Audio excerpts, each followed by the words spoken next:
A swift kick in the ass, episode 68. Welcome to a Swift Kick in the Ass podcast, hosted by lifelong friends Tom Stewart and John Curran. Today's episode is a special feature covering Robert Greene's 48 Laws of Power. Welcome, I'm Tom Stewart, and I'm joined with my lifelong childhood friend John Curran, and today we talk about Robert Greene's best-selling book, The 48 Laws of Power. We're going to be covering Law 24, Play the Perfect Courtier. Welcome to the show, John. Thanks, Tom. You know, today's judgment, let me just read that. I think it really sets the tone. The perfect courtier thrives in a world where everything revolves around power and political dexterity. He has mastered the art of indiscretion. He flatters, yields to superiors, and asserts power over others in the most oblique and graceful manner.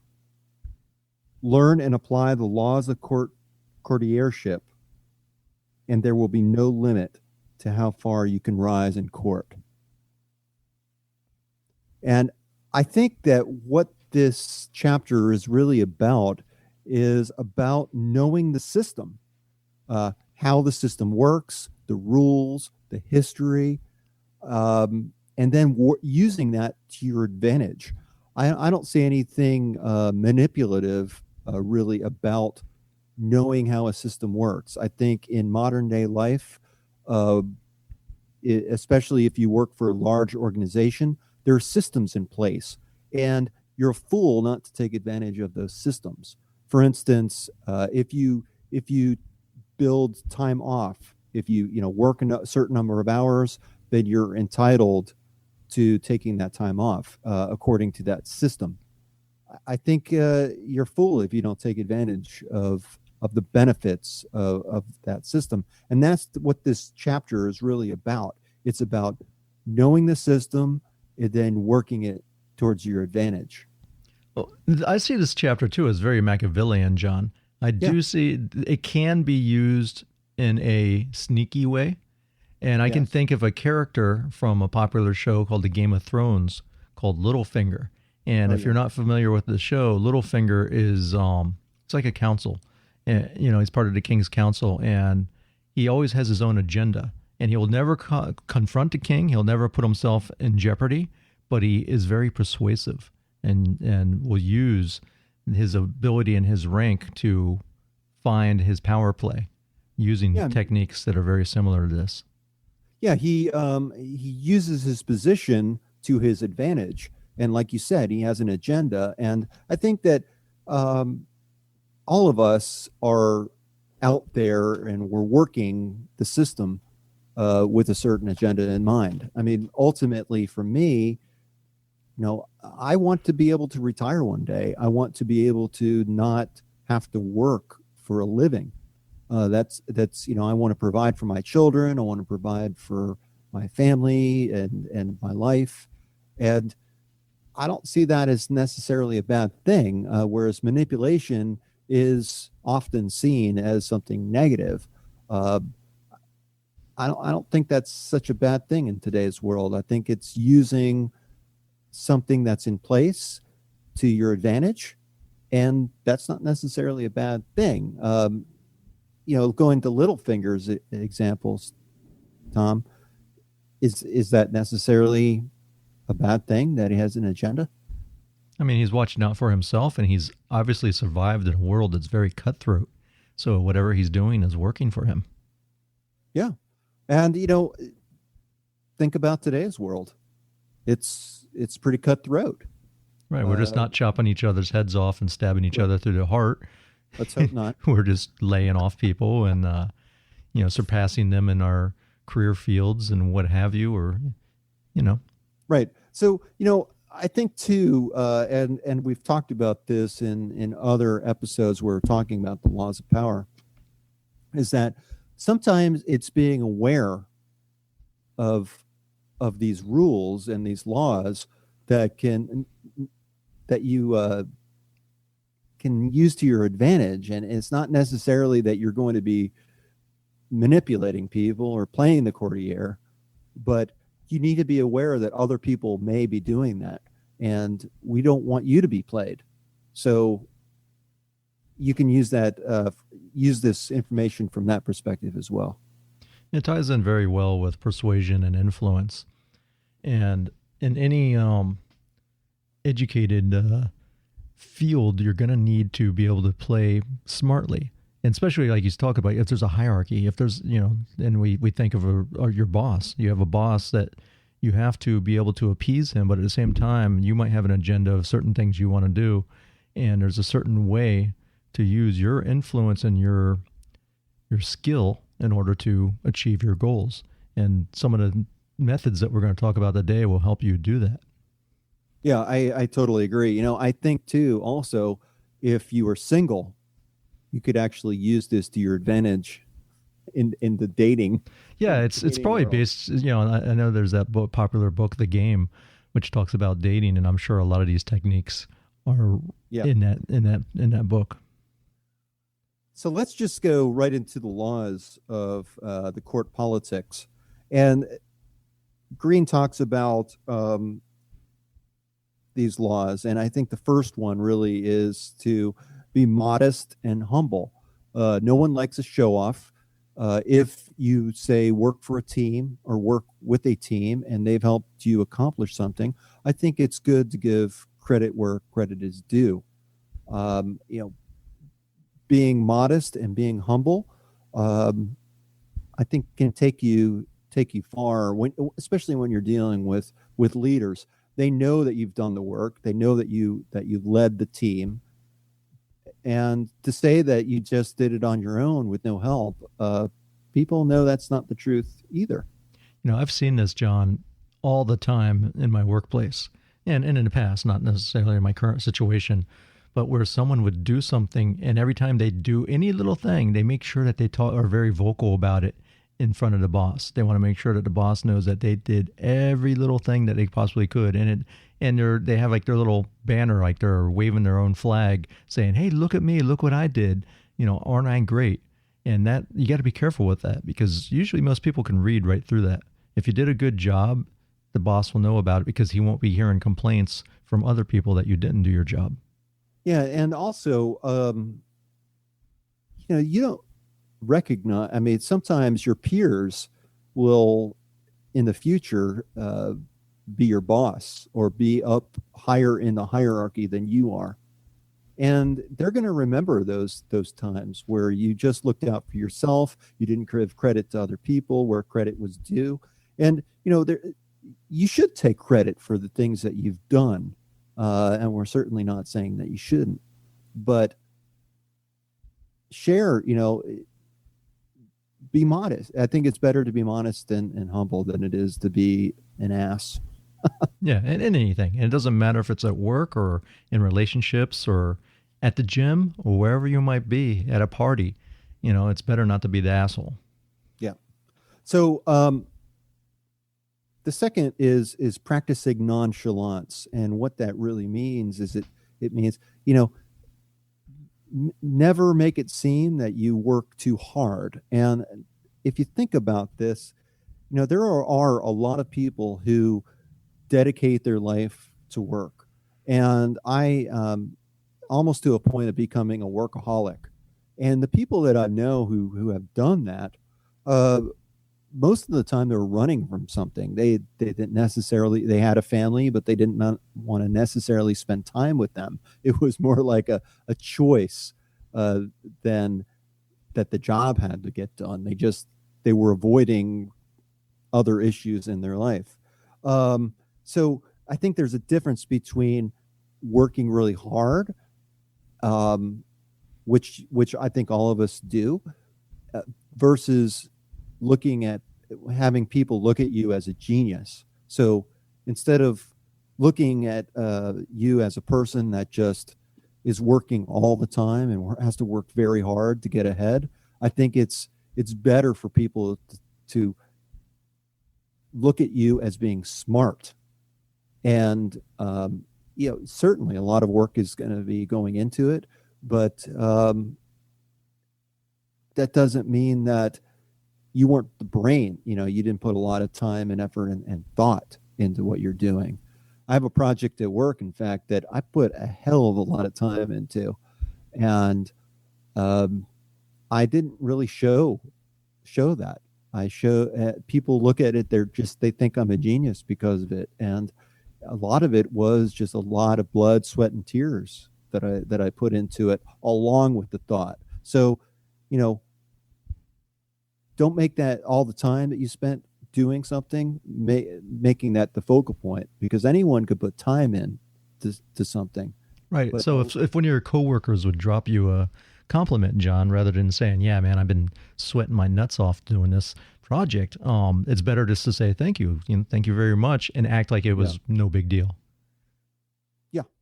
Yeah. I mean, I think make it seem like it was easier than it was actually done. Right.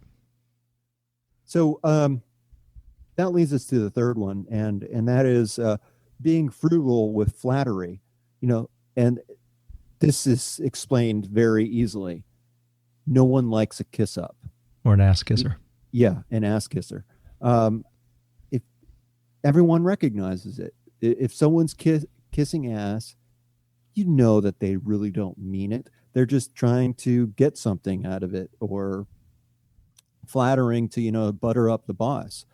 So be frugal with flattery, and don't be a kiss up. That works with relationships too. If you are sometimes too over, like if you meet a girl, John, on back in the club days, and you were too interested in her or gave her too many compliments, you kind of be like, yeah, he's all right. Whereas the harder to get guy, the guy that kind of was like more standoffish, seemed to do better, right? Yeah. The bad boys seemed to excel at picking up chicks back then. Yeah, I mean, I remember that, back in my dating days, I got a lot farther if I just feigned interest. It was like, I could take you or leave you. I don't really care one way or the other. Like a cat. Cats have this mastered, sometimes they come up and they're real friendly, and other times they're very aloof. And when they're aloof, it seems like, hey, come here, little sucker, I'm calling you. And you kind of pursue them. So it builds that whole chase involved in it. Number 4, communicate in terms that people can understand and relate to. I, for one, I feel like I have a pretty big vocabulary. And what I have to recognize is that not everybody has a big vocabulary.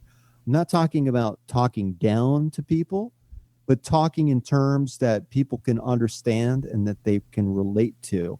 I think too, is you should be able to fit in, and not lying, not treating people as being stupid, like they wouldn't know what you're talking about, but just trying to converse on the same level, I think goes a lot. John, you see this a lot in different careers that have buzzwords or acronyms. The military, when I was in the military, I mean, they had an acronym for everything, PDA, public display of affection, when you're kissing your girlfriend and you're wearing your uniform, was called a PDA. But you say a PDA to the average person, they have no idea what you're talking about. And the military was rife with it. And in the business that I work now is I'm an engineer, and same thing. There's a lot of technical information that if I try to talk to someone, they're going to think I'm speaking Chinese. And I've had this. I remember when I was younger, my brother-in-law, his brother was like an avionics engineer. And you could never have a conversation with him because you never knew what the guy was saying. He'd start throwing out all this jargon, and you're like, wow, I have no idea what this guy's talking about. Look over to the person next to you, and they like shrug their shoulders. No, can't understand what he's saying. And my brother-in-law would come over and go, yeah, he's always like that. Sorry about him. He like apologized. He's like very technical and talks with a lot of jargon. Yeah, and no one really likes that, and a lot of the time too, if someone doesn't really understand what they're saying, what you're saying, I mean, sometimes they'll call you out on it for certain, but other times they'll just go away, confused, not really understanding what point you were trying to make, or what you were trying to tell them. You have to be aware of that when people are trying to sell you something too, because a lot of times salespeople will drop a certain jargon or another acronym to try to slip it in so it sounds like it's important, and you're like, hold on, what's that? What does that mean? Could you please explain that to me? Yeah, and it's so funny, Tom, is that a lot of people who drop acronyms and buzzwords, they don't really have the slightest idea what that really means. And a lot of people, especially in my days when I used to work for the government, they dropped acronyms right and left, and you get so comfortable with using those acronyms. But if you ask people what they stand for, most people don't know. True. Number 5, never be the bearer of bad news. And I think that this is very true. No one likes to hear bad news. You particularly don't want to tell your boss that you didn't get something done.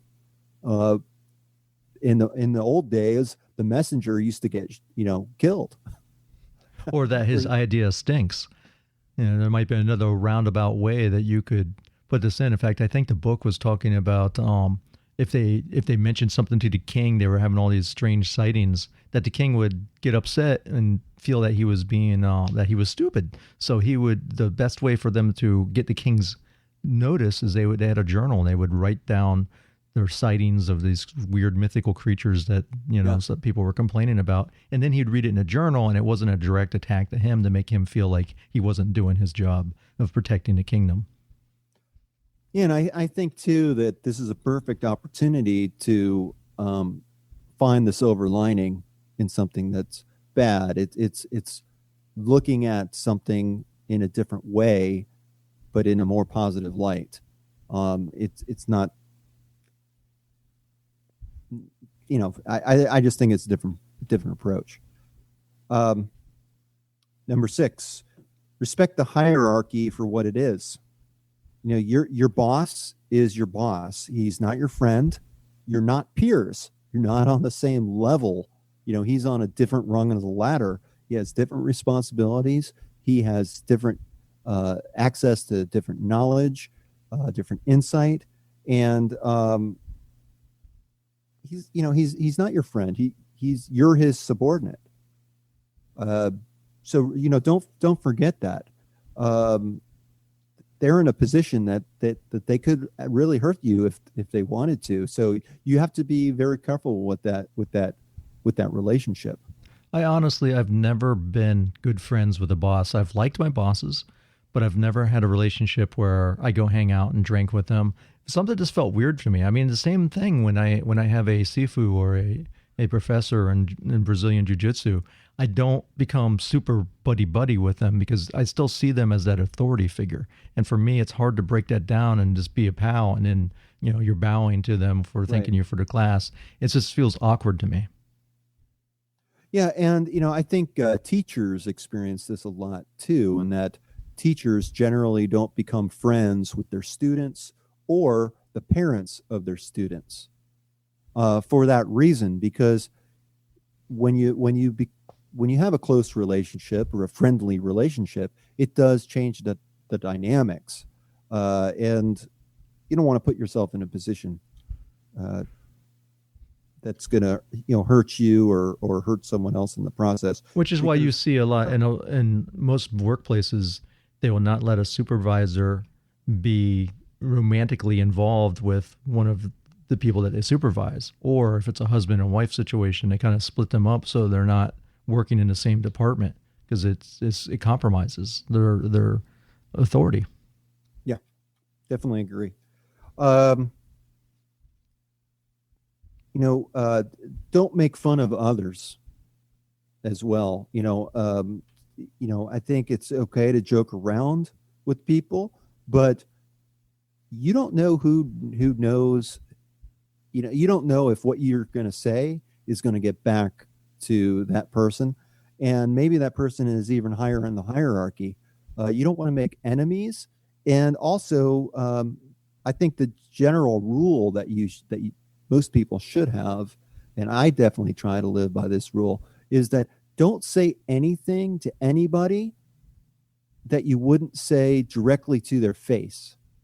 So if you wouldn't say what you're saying about a person directly to their face, don't say it to anyone else. You're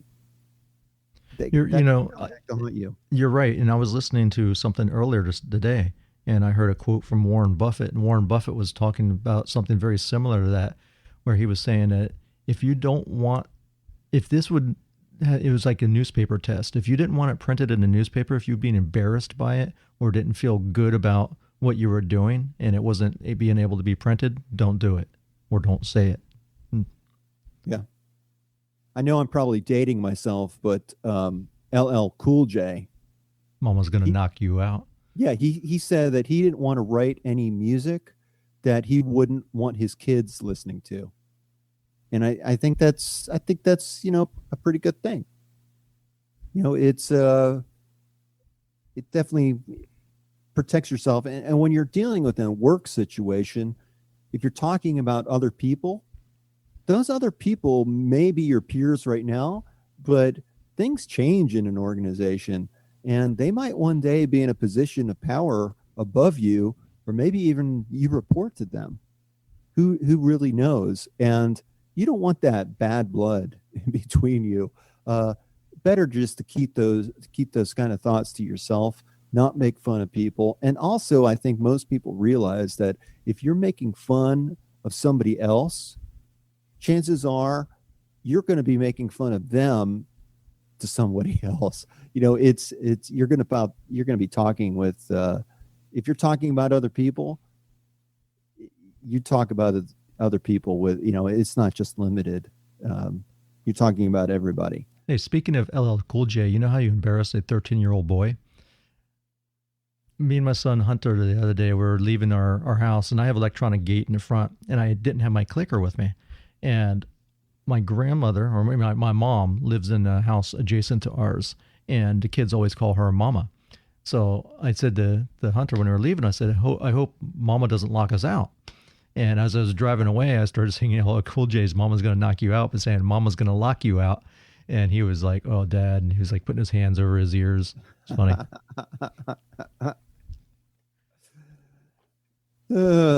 Yeah, the list of how we embarrass our kids gets bigger and bigger every year. I'm just preparing mine for that. Do yourself a favor and don't ask others for favors.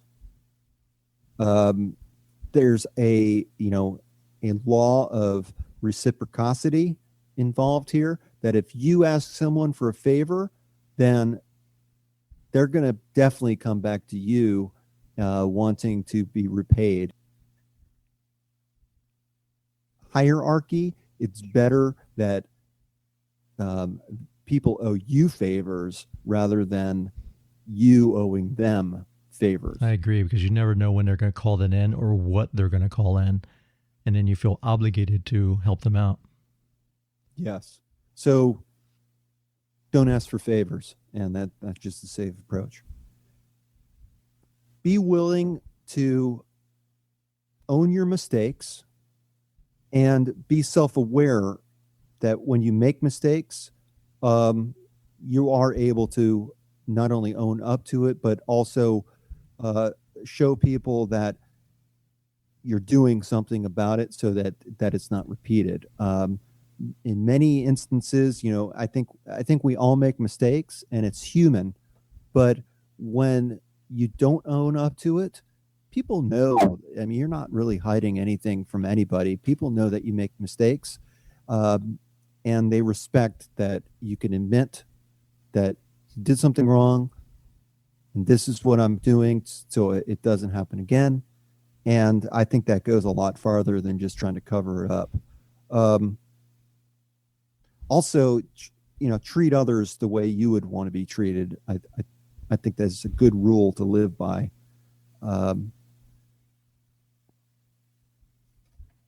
Anything to add? You threw me because I think you changed the name of what so I'm a little lost. I was on Never Joke About Appearances or Taste. Is that where you are, or are you on something different? I don't know. I mean, I went through the rules and I kind of, John started making up his own rules. well, I mean, it is in there about, being willing to own your mistakes and be self-aware. Um, I think it was don't be the court cynic probably is what that is Well, talking about. also, when I did bring up never joke about appearance or taste, they're talking about having a lively wit and humorous disposition are essential qualities for a good courtier. But there's times when you don't want to be vulgar. You also don't want to make jokes directly about someone's character or about their appearance. I had an issue one time, John, and I wasn't making fun of someone's appearance, but I was sick of a job and I did not do the right thing. What I did is, since I was an engineer and I was working with IT as well, this is back like in the 90s, my boss, I didn't really appreciate him very much. So what I did is I put a picture of a monkey holding a machine gun, smiling, and I wrote on Microsoft Paint, "You've been hit by the Stealth B monkey virus," and I put this as his desktop wallpaper. All right. So he gets into his office, he sees this, he calls me, he's like, Tom, there's, I see this Stealth B monkey virus. Have you ever heard of that? And I say, hey, don't worry about it. All I've heard is that it doesn't mess with your files. All it does is when you send someone an email, it will go, ooh, ooh, ooh, ah, ah, ah. And so that was the thing, right? So I made sure that every time I visited another station, I went to the general manager's desktop and put the same wallpaper on there. I would change it every day. So I had monkeys riding ballerinas. I mean, every day, because I'd go on and say, oh, let me get it off there for you. I cleaned it off, put his regular, corporate background. And then the next day I would put another one up, like 3 monkeys, 4 monkeys, a whole barrel full of monkeys, all doing different things. And I thought it was hilarious. But my mistake is I told one of the guys I worked with, and it got out. You know how that works. When you tell someone, eventually it's going to get out and someone's going to find out what you did. And so they challenged me on it. I surprisingly made it and didn't lose my job, but he didn't think it was very professional, which it wasn't. But man, it was funny. And it felt good. Well, here's the next one, and it's master your emotions, and master really the emotions on your own face. Don't be evident. If you're mad or whatever emotion you're feeling, we're not saying don't feel that way, but it's often good to mask that emotion so that people don't really know how you feel and can use that to their advantage. If they know that you're upset about something or you're mad about something, people will use that against you. And I mean, I'm the first person, to talk about this as far as being able to push certain people's buttons. And like you said, Tom, with the monkey virus, you know how to push that button. And by showing, by not showing people that face and showing that, oh my gosh, that's terrible. You're able to continue that deception. Yes, my daughter says I'm passive aggressive. But when you shared that and you took that mask off and showed someone how you really what you felt and what you were really doing, that's when it came back to bite you. Yes, I should have just quietly kept it to myself. Yeah. But like I said, it wasn't the proper thing to do, but I was so fed up with that job, and the guy was really such an ass that I was just like, that was my way of just losing. I was breaking down. I was like, take this job and shove it attitude. And, you really shouldn't have that, especially in a professional situation.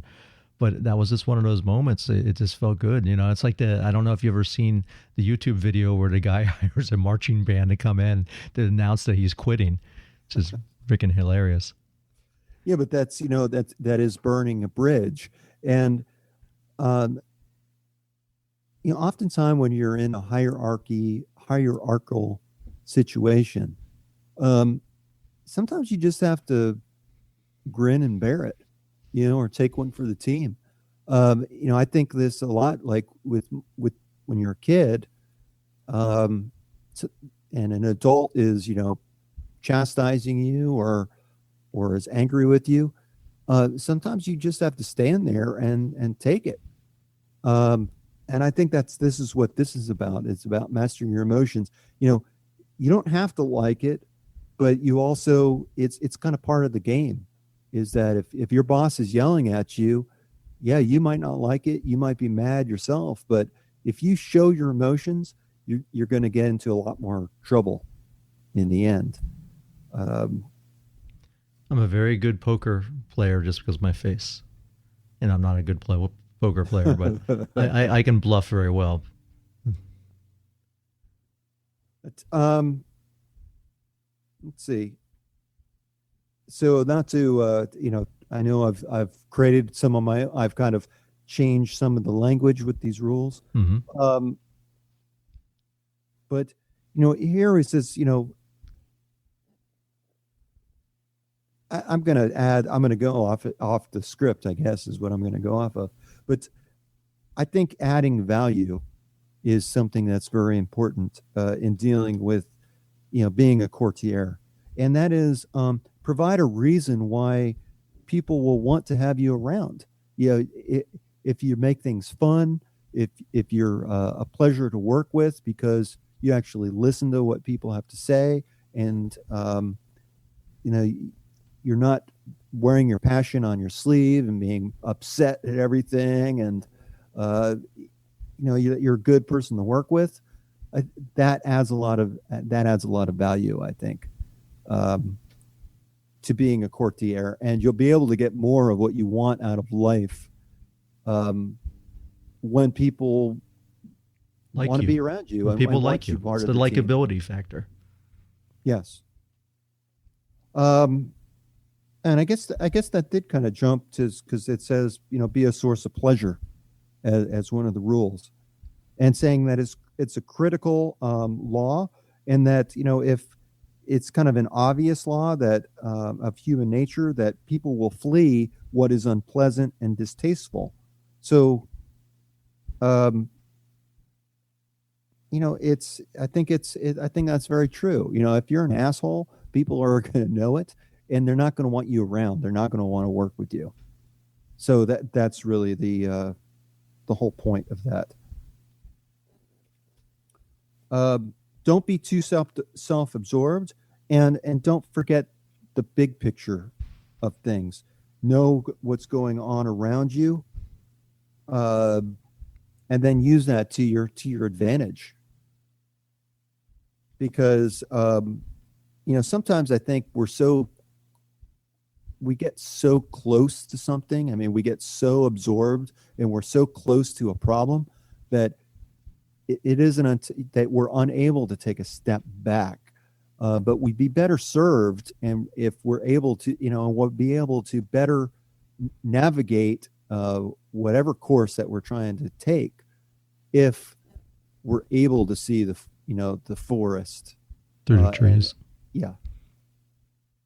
So don't forget the big picture. Don't forget, I think this is a great example. If you're trying to pay off your debts and you owe a lot of money, and you have a good job, you need that job to help you pay down your debts.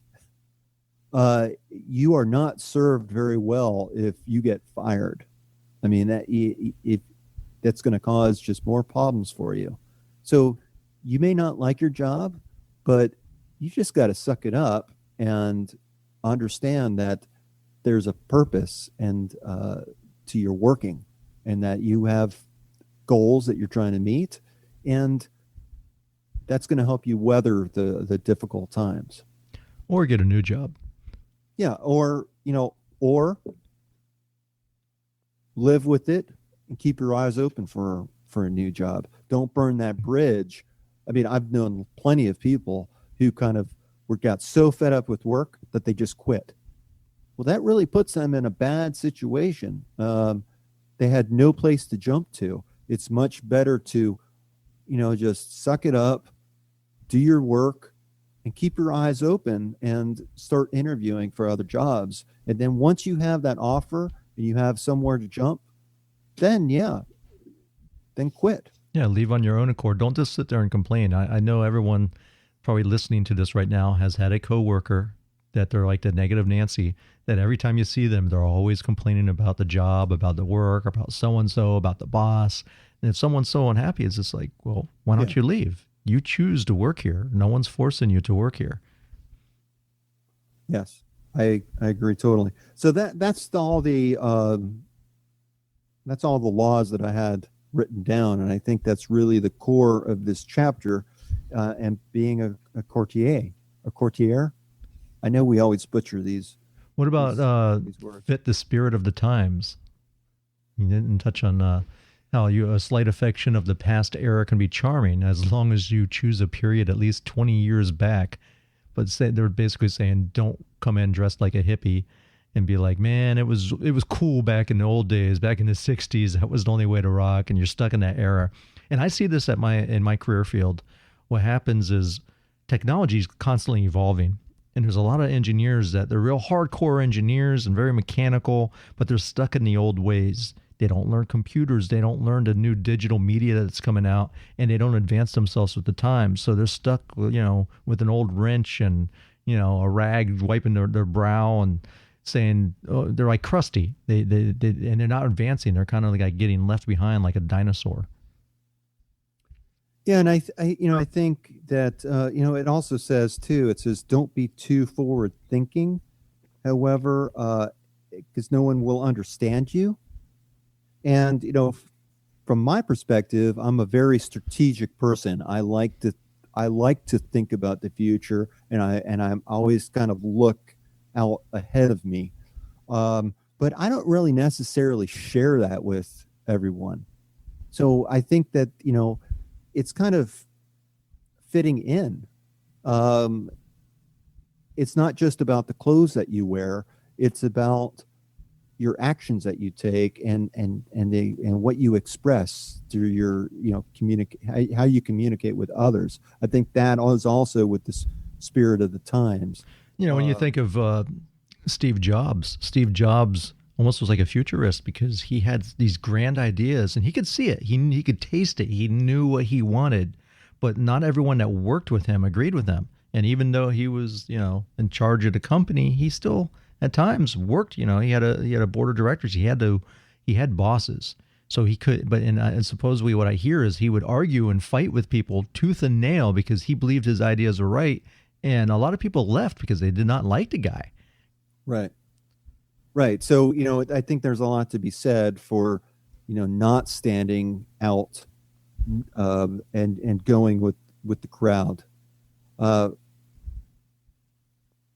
Gosh, and I have such a hard time with that because I think there's a balance involved. Just because you're kind of going with the crowd doesn't necessarily mean that you need to think like the crowd. Well, and Steve, until it's a time of your choosing, if sometimes it's to your advantage to stay within a group, and if you act too far outside of the norms, they're gonna kind of push you out. And that may not be to your advantage. I think that's what fitting the spirit of the times is it is fitting in with the group and using that to your advantage. But I don't know if it's necessarily they're saying, group think and, think like everybody else. I don't know if I buy that. Well, I mean, you can see, like when I was talking about Steve Jobs, just to elaborate a little bit more, he was an innovator. But the current situation of most Silicon Valley companies, even to today, is they don't make products based on what their ideas are, what they think someone will like. They do research and decide what the people want, and then they build a product for them. In Steve Jobs' case, he was like, the people don't know what they want. If that was the case, and I think there's a famous quote by Ford or someone, we'd still be driving around in a horse and buggy. Because sometimes people don't know what else is capable or what is out there. And Steve Jobs was one of those people that stood out and said, no, I'm going to make my thing my way, and people are going to buy it. sometimes there's many people like that fall along the wayside because they don't get the research and no one buys their product. Luckily Steve Jobs was a genius and he had an idea of what he did want to sell and that people would like it. Yeah, and I think it's also presenting it in a way to whereas when they see it, they know that's what they want. But without seeing it, they really don't have any idea. It's really, I think there's an art to that. It could be all of your idea, but the way it's presented, it makes it seem like it's the other person's idea.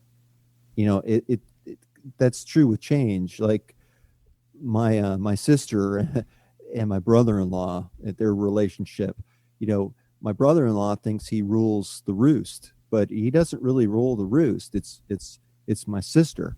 And the way she presents things to my brother-in-law, he thinks it's his idea, but it was her idea and her doing that, kind of eased him into that way of thinking. I think there's a true art to that. Hopefully he doesn't listen to the show. I don't think he does, but yeah, but and that's, I'm breaking my own rules, but I guess talking about other people, I guess I'm not a good courtier. One thing in radio that it was like one of the principles that you don't do is you always, even if we're in a studio and there's a microphone, you never trash talk someone else because you have to assume that microphone is on, even when it's off.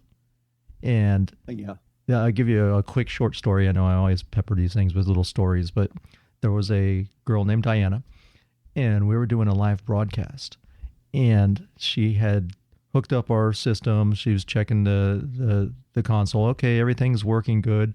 And on the other line, she had a friend that was working at a competing radio station or something like that. So she starts talking with her, and she's starting to talk crap. Well, she's not paying attention to what she's doing.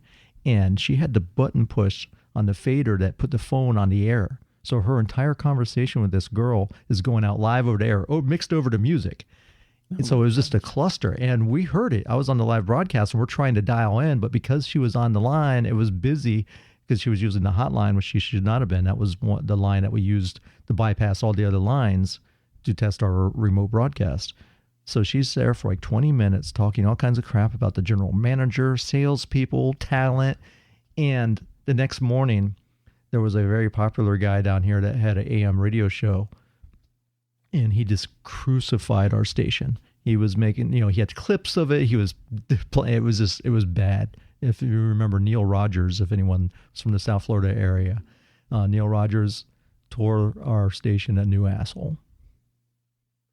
Yeah, and I mean, you see this time and time again with politicians, whereas they say one thing in their speech, but then someone either is planted in their campaign or somehow a recording comes out of them talking about how they really feel with somebody else, and then it blows up their chances of reelection.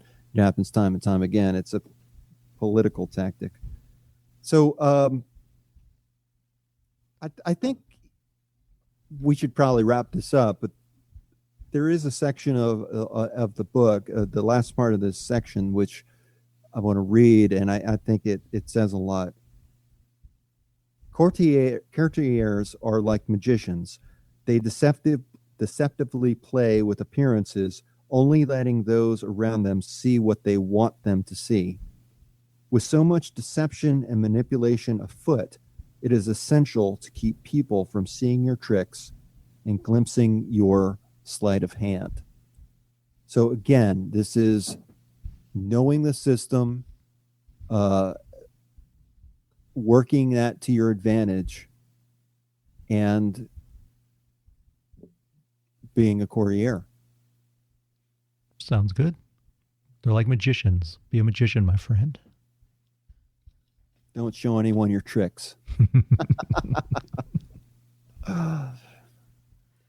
Well, John, this is Tom Stewart. I'm joined with my lifelong friend, John Curran. Thank you for listening to A Swift Kick in the Ass.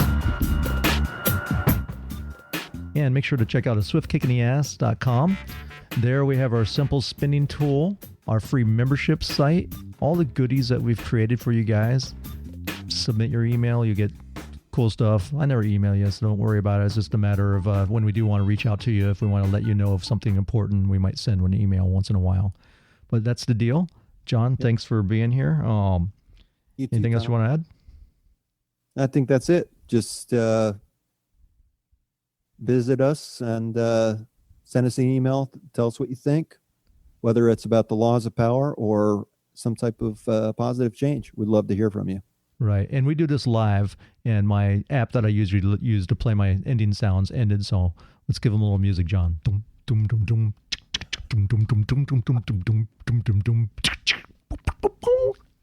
Thanks for listening. Peace. Peace.